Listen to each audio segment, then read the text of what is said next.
Vysoko v peruánskych Andách, takmer v nadmorskej výške 4000 metrov, stojí miesto, ktoré sa tvári ako obyčajná historická pamiatka, ale v skutočnosti pôsobí ako chyba v našich dejinách. Volá sa Sacsayhuaman. Ak si ho niekedy videl na fotkách, možno ti napadlo. Jasné, Inkovia, kamenné múry, stará pevnosť. Lenže keď sa na tie múry pozrieš naživo alebo aspoň detailne, začneš mať pocit, že niečo nesedí. A čím viac o tom vieš, tým viac sa táto stavba mení na otáznik, ktorý sa nedá len tak odbiť jednoduchou odpoveďou. Sacsayhuaman leží nad Cuscom, kedysi hlavným mestom Inkskej ríše. Je postavený na kopci, odkiaľ máš výhľad na celé okolie. Miesto tvorí systém troch obrovských cikcakovitých múrov, ktoré idú paralelne vedľa seba v terasách. Každý z nich má približne 300 metrov na dĺžku. K tomu kedysi patrili veže, brány, vnútorné priestory a ceremoniálne zóny. Už len z architektonického hľadiska je to masívny projekt. Ale to, čo na Sacsayhuamane naozaj berie dých, nie je rozloha. Sú to kamene. A ešte viac než kamene, spôsob, akým sú poskladané. Niektoré bloky vážia viac než 200 tón. 200. To je hmotnosť, ktorá sa v bežnej realite spája s modernou technikou. S obrovskými žeriavmi, s priemyslom, s presným plánovaním, s oceľou, s hydraulikou. No tu sa pozeráš na kamene, ktoré sú staré stovky rokov a podľa niektorých interpretácií možno aj oveľa viac. A zistíš, že tie monštruózne bloky do seba zapadajú s takou presnosťou, že medzi ne nedostaneš ani papier. Niekde sa hovorí, že ani žiletku. A to nie je preháňanie v zmysle, vyzerá to presne. Je to presné, reálne presné. A teraz prichádza ďalší detail. Tieto kamene nie sú pekné, pravidelné kvádre. Nie je to stavebnica z obdĺžnikov, kde jednoducho vyrovnáš rad za radom. Naopak, ide o nepravidelné polygonálne bloky, často s 10, 12, niekedy ešte viac uhlami. Každý kameň má svoj vlastný unikátny tvar, ako by ho niekto navrhoval individuálne. A napriek tomu zapadne k susedným kameňom tak dokonale, že celá stena pôsobí ako jeden pevný organizmus. Predstav si, že skladáš pucle, lenže tu nejde o ploché pucle na stole. Je to trojrozmerné pucle z obrovských blokov, kde každý diel musí presne zapadnúť nielen na ľavej a pravej strane, ale aj hore, dole, vpredu, vzadu a často na viacerých miestach naraz. Niektoré kamene akoby zamykali viacero ďalších. Jeden blok sa dotýka 3, 4, 5 iných. A keď sa pozrieš na línie spojov, zistíš, že nie sú rovné. Sú kľukaté, zalamované, zložité. Ako keby sa stavitelia cielene snažili vytvoriť zámkový systém, ktorý je stabilný aj bez malty. A tu sa dostávame k prvej veľkej otázke. Kto to dokázal? Bežný príbeh, ktorý sa roky učí, hovorí, že Sacsayhuaman postavili Inkovia v 15. storočí, najmä za vlády panovníka Pachacutyho a jeho nástupcov. Problém je, že táto odpoveď začne škrípať v momente, keď porovnáš technické nároky stavby s tým, aké nástroje a technológie sa Inkom bežne pripisujú. Inkovia podľa klasických opisov pracovali s bronzovými nástrojmi. Bronz je mäkší než vápenec. A vápenec v takej hustote, aký sa používa na megalitických blokoch, nie je materiál, ktorý by si zábavne opracovával niečím mäkším. Ak chceš vyrezať presné styčné plochy, ktoré budú do seba sedieť bez medzier, potrebuješ buď extrémnu trpezlivosť a brutálne množstvo času, alebo veľmi presné metódy a tvrdé nástroje. Moderní kamenári, keď sa na Sacsayhuaman pozerajú, často hovoria, že zopakovať takúto prácu v takom rozsahu by bolo náročné aj dnes. Nie nemožné, ale náročné a vyžadovalo by to presné meranie, plánovanie a efektívne reznú techniku. Lenže to stále nie je všetko. Aj keby sme povedali, dobre, opracovali to ručne, pomaly, rokmi. Ostáva druhý problém, možno ešte väčší. Ako tie kamene dostali na miesto? Sacsayhuaman stojí vo výške, kde je riedky vzduch. Je to horský terén a podľa geologických analýz kameň nepochádza iba z jedného lomu hneď vedľa stavby. Naopak, časť blokov pochádza z lomov blízko, ale časť z oveľa vzdialenejších zdrojov, v niektorých prípadoch 15 až 20 km. To znamená transport cez údolia, cez rieky, cez nerovný terén, cez svahy. A bavíme sa o blokoch, ktoré vážia desiatky až stovky tón. Tradičné vysvetlenie hovorí o obrovskom množstve ľudí, o lanách z rastlinných vlákien, o drevených valcoch, možno o saniach, o koordinovanom ťahaní. A áno, existujú experimenty, ktoré ukazujú, že ak máš dosť ľudí, vieš posúvať veľké kamene. Lenže experimenty zvyčajne prebiehajú na relatívne kontrolovanom teréne. A tu sa bavíme o 4000-ovej výške, o horských svahoch a o tom, že kameň musíš dopraviť bez toho, aby sa rozbil alebo poškodil hrany. lebo ak sa poškodia hrany, končíš. Ak chceš spoj bez medzery, každá hrana musí byť čistá. Každá plocha musí sedieť. Jeden nešťastný náraz a musíš buď opracovať celý kameň znova, alebo sa zmieriť s medzerou. A keď sa pozrieš na megalitické spodné múry, takmer nikde neuvidíš kompromisy. Neuvidíš, hups, tu nám to nevyšlo, tak sme to vyplnili. Nie, tu to sedí, znovu a znovu. Ďalšia vec, ktorá znie ako maličkosť, ale je extrémne dôležitá, je presnosť osadenia. Transportovať kameň k miestu je jedna vec, ale osadiť ho s milimetrovou presnosťou je druhá. Predstav si 200-tonový blok. Nemôžeš s ním urobiť jemné korekcie ako s nábytkom v obývačke. Nemôžeš ho posunúť o 2 mm. Pri takej váhe je každý milimeter boj. Dnes sa to robí pomocou hydrauliky, presných zdvíhakov, žeriavov, kontrolovaných posunov a meracích systémov. V staroveku sa zvyčajne navrhujú rampy a páky. V princípe to môže fungovať, ale v mierke Sacsayhuamanu by tie rampy museli byť obrovské, možno väčšie než samotné múry, a práca s pákami by si vyžadovala neuveriteľnú koordináciu a kontrolu, aby si kameň položil presne a bez poškodenia. A potom prichádza ďalší šok. Moderné 3D laserové skenovanie, teda technológia, ktorá dokáže merať povrchy s extrémnou presnosťou. Ukázalo sa, že styčné plochy medzi kameňmi nie sú rovné. Sú jemne zakrivené v 3 rozmeroch. To znamená, že nejde len o to, že dva kamene majú rovnakú rovnú plochu. Oni majú zodpovedajúce krivky. Ako keby jeden kameň bol negatív a druhý pozitív, ktoré do seba zapadnú. Pre ľudí, ktorí sa do toho nikdy neponorili, to môže znieť ako detail. Ale je to obrovský rozdiel. Rovnú plochu vieš vytvoriť brúsením a kontrolou. Krivku, ktorá musí presne sedieť s druhou krivkou, je oveľa ťažšie urobiť, pretože každá drobná odchýlka znamená, že spoj nesadne. A predsa to sadá. Tu sa dostávame k myšlienke, ktorá je kontroverzná, ale čoraz viac dáva zmysel, keď sa pozrieš na celok. Sacsayhuaman nevykazuje rovnakú kvalitu v celom objekte. Spodné časti sú najdokonalejšie. Tam sú tie najväčšie polygonálne bloky. Tam sú tie šialene tesné škáry. Ale keď ideš vyššie, kamene sú menšie, technika je iná, presnosť už nie je taká dokonalá. A úplne hore sa objavujú časti, ktoré sú viditeľne hrubšie, niekde s medzerami, niekde aj s výplňou. A teraz sa zastav a zamysli sa. Ak by to bola jedna civilizácia, ktorá postupne stavala a zdokonaľovala sa, očakávaš, že neskoršie časti budú lepšie než skoršie. Že sa technika bude zlepšovať, nie zhoršovať. Lenže tu je to naopak. Vyzerá to, ako by niekto najprv postavil dokonalé základy a neskôr prišla iná skupina, ktorá sa snažila pokračovať, ale už nemala rovnakú technológiu alebo rovnaké know-how. A výsledok je rozdiel, ktorý vidíš voľným okom. Presne toto podporujú aj analýzy zvetrávania. Vápenec sa časom mení. Povrch sa rozpúšťa dažďom, mení ho teplota, osídľujú ho lišaníky a mikroorganizmy, vznikajú mikrotrhliny. Keď porovnáš zvetrávanie na rôznych častiach stavby, môžeš odhadovať, ktoré časti boli vystavené živlom dlhšie.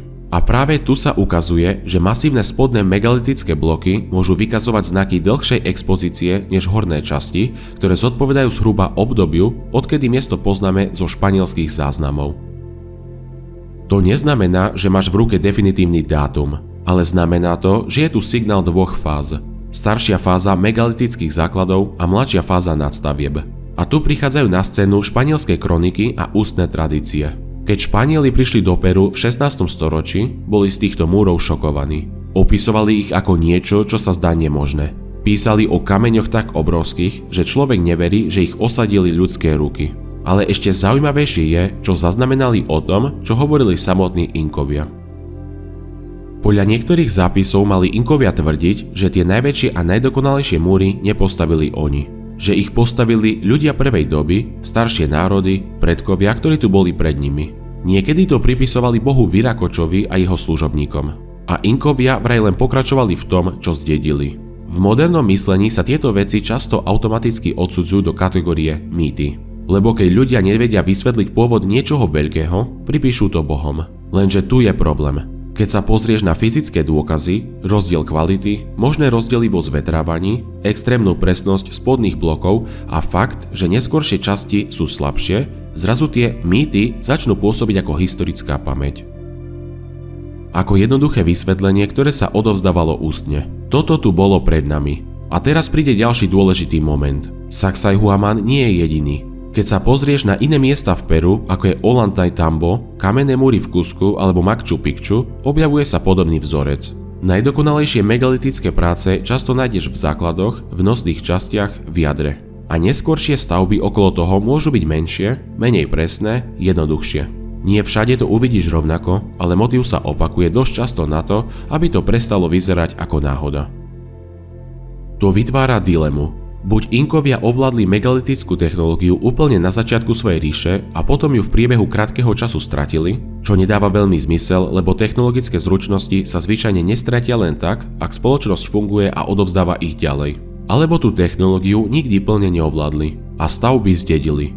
Ďalší kus skladačky sú stopy po nástrojoch. Keď sa opracovaný kameň skúma mikroskopicky, často sa dá zistiť, akým spôsobom bol tvarovaný. Či to boli údery, brúsenie, rezanie, kombinácie. Na niektorých megalitických plochách sa objavujú zvláštne línie a drážky, ktoré nevždy jednoducho sedia na predstavu kameň o kameň a bronz. A niektoré povrchy pôsobia až neprirodzene hladko, ako by boli leštené alebo opracované metódou, ktorú nevieme presne zaradiť. To otvára priestor pre hypotézy. Jedna hovorí, že stavitelia mohli používať tvrdšie materiály, než sa bežne predpokladá. Napríklad veľmi tvrdé kamene ako brúsiace alebo rezné nástroje v špeciálnych tvaroch. Iná, ktorá znie ako legenda, hovorí o rastlinách alebo výťažkoch, ktoré vraj dokázali zmäkčiť kameň, aby sa dal formovať a potom znovu stvrdol. Dôkazy pre takúto metódu nie sú pevné, ale pointa je inde. Ľudia sa k takýmto nápadom uchýľujú preto, lebo bežné vysvetlenie nedáva uspokojivú odpoveď na celkovú úroveň presnosti. Potom je tu seizmika. Peru je zemetrasná krajina a predsa tieto múry prežili staročia otrasov bez toho, aby sa rozsypali. Polygonálne bloky do seba zapadajú tak, že pri otrasoch môžu mierne pracovať, posunúť sa o zlomok, absorbovať energiu a potom vďaka gravitácii a zámkovým tvarom zase sadnúť späť. Moderné zemetrasné inžinierstvo vie, že takýto princíp je extrémne účinný. Otázka je, bolo to úmyselné? Vedeli stavitelia, čo robia? Alebo to vzniklo dlhodobým experimentovaním, tradíciou, ktorá sa ukázala ako funkčná? A nakoniec je tu problém datovania. Kameň sa nedá radiokarbonovo datovať, lebo nie je organický. Dátumy, ktoré máme, často pochádzajú z organických zvyškov nájdených v kontexte stavby. Uhlíky, zvyšky rastlín, materiály v zásypoch. Tie často vychádzajú do obdobia Inkov, teda 15. storočia. Lenže to môže znamenať, že datujeme inkovskú aktivitu na mieste. Opravy, nadstavby, rituály, nie samotné osadenie megalitických blokov. Je to ako datovať starú katedrálu podľa materiálu z neskoršej rekonštrukcie. Dostaneš dátum rekonštrukcie, nie dátum pôvodu. Preto sa skúšajú aj iné metódy, napríklad datovanie sedimentu v škárach medzi kameňmi, aby sa zistilo, kedy bol sediment uzavretý. Takéto výsledky môžu byť zaujímavé, ale často sú zatiaľ nejednoznačné a vyžadujú ďalšie overovanie. Čo však už dnes vieme je, že samotné Inkovia to postavili hotovo, je odpoveď, ktorá prestáva byť pohodlná v momente, keď sa do hry pridajú všetky tieto detaily naraz. A potom prišla ešte jedna historická udalosť, ktorá vysvetľuje, prečo dnes vidíme najmä megalitické jadro. Po roku 1532, po dobytí ríše Španielmi, sa veľa kamenných stavieb rozoberalo. Menšie kamene sa dali ľahko odniesť a použiť na nové budovy v koloniálnom Cusku. Kostoly, domy, múry. Ale obrovské megalitické bloky ostali. Nie preto, že by si ich Španieli vážili, ale preto, že boli príliš veľké a presun by bol neekonomický.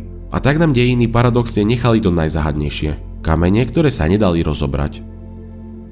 Keď si to celé zhrnieš, vyjde ti obraz, ktorý je zároveň fascinujúci a nepríjemný. Sacsayhuaman je reálny fyzický dôkaz extrémnej technickej úrovne. Obrovské kamene, presnosť spojov, trojrozmerné zakrivené kontaktné plochy, logistika transportu, osadenie bez poškodenia, seizmická odolnosť. A k tomu všetkému rozdielna kvalita časti stavby, možné rozdiely v zvetravaní a staré tradície, ktoré tvrdia, že to bolo staršie než Inkovia.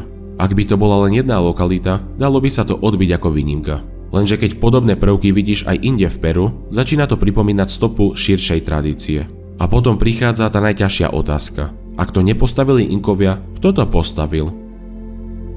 Tu sa často spomínajú staršie anské kultúry ako Tiwanaku alebo Wari, ktoré existovali stáročia pred Inkami a boli vyspelé. Je možné, že časť megalitickej tradície s nimi súvisí. Lenže identifikovať konkrétneho staviteľa je ťažké, pretože kamene samé o sebe nenesú podpis. Nie je tam písmo, nie je tam jasný záznam. Ostáva nám len porovnávanie štýlov, materiálov, kontextu a technických záznamov. A práve preto je Sacsayhuaman taký silný, lebo v konečnom dôsledku nejde len o to, ako sa to postavilo. Ide o to, čo to hovorí o našom chápaní minulosti. Radi veríme, že civilizácie sa vyvínajú lineárne, že začnú jednoducho, potom sa zlepšujú, technologicky rastú, smerujú k väčšej komplexnosti. Lenže ak je pravda, že tie najdokonalejšie megalitické práce sú staršie než Inkovia, potom to naznačuje niečo iné. Že dejiny môžu byť aj cyklické. Že poznanie sa dá získať a dá sa aj stratiť. Že môže existovať obdobie vrcholu, po ktorom príde úpadok alebo prerušenie tradície. A neskôršie kultúry môžu zdediť veľké diela, uctievať ich, používať ich, ale už nedokážu zopakovať ich technológiu. A teraz si predstav posledný obraz. Stojíš pred tými múrmi. Okolo teba vietor, riedky vzduch, obloha nad Andami. Pozrieš sa na spoj medzi dvoma kameňmi a uvedomíš si, že to nie je len pekne postavené. Je to precízne do takej miery, že to vyzerá takmer neprirodzene. A zrazu si uvedomíš, že najväčšia záhada možno nie je samotná stavba. Najväčšia záhada je náš odpor pripustiť, že sme si možno na niečom takomto zvykli príliš jednoducho povedať: Inkovia, hotovo. Hoci fyzický dôkaz pred nami naznačuje, že príbeh je komplikovanejší. Preto Sacsayhuaman nie je len pamiatka. Je to otáznik vytesaný do kameňa. Otáznik, ktorý sa dá obchádzať, dá sa ignorovať, dá sa odbiť jednoduchou vetou. Ale v momente, keď sa naň pozrieš zblízka, začne ti ten jednoduchý príbeh padať. A tak ostáva otvorená výzva. Kto postavil tie najstaršie megalitické múry? Kedy to bolo? Akú metódu používali, že dokázali vytvoriť trojrozmerne zakrivené styčné plochy a spoje bez medzier?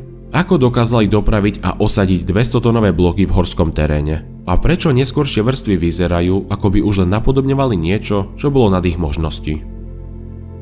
Možno raz budeme mať lepšie datovanie, lepšie porovnania, viac podzemných prieskumov a jasnejšie odpovede. Ale už dnes platí, že Sacsayhuaman stojí ako tichý svedok niečoho, čo možno bolo väčšie, staršie a komplikovanejšie, než sme si ochotní pripustiť. A možno práve to je na tom najzaujímavejšie. Nie to, že nepoznáme všetky odpovede, ale to, že tie kamene tam stoja a nútia nás pýtať sa otázky, ktoré sa nám nehodia do pohodlného príbehu.